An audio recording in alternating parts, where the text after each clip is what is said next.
আসসালামু আলাইকুম ওয়া রাহমাতুল্লাহি ওয়া বারাকাতুহু। প্রিয় নবী মুহাম্মদুর রাসূলুল্লাহ সাল্লাল্লাহু আলাইহি সাল্লাম মদিনায় গমন করার পর তার তিনটি কাজ ছিল প্রধান।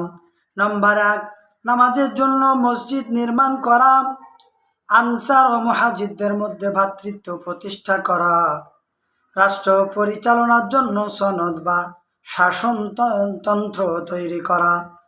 দুটির আলোচনা সংক্ষেপে ইতিপূর্বে করেছি, এবার তৃতীয়টির আলোচনা করতেছি।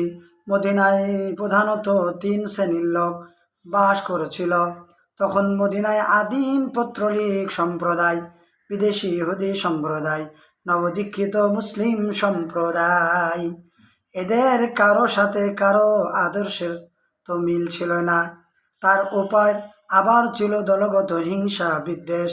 মক্কায় অবস্থানকালে রাসূল সাল্লাল্লাহু আলাইহি সাল্লাম কুরাইশদের নিকট হতে মৌলিক অধিকার চেয়েছিলেন, কিন্তু পান নাই। সুবহানাল্লাহ। খুব কষ্ট করে মেহনত করে দিন আজকে দুনিয়াতে এসেছে। সেই দিনের ভিতরে আমরা থাকি, আমরা একটু চিন্তা করি দিন কি করে বাঁচবে, দিন কি করে বাড়বে, সেই চেষ্টা আমাদের প্রচেষ্টা করতে হবে। আল্লাহ পাক আমাদের সকলকেই সেই তৌফিক দান করেন, আমিন।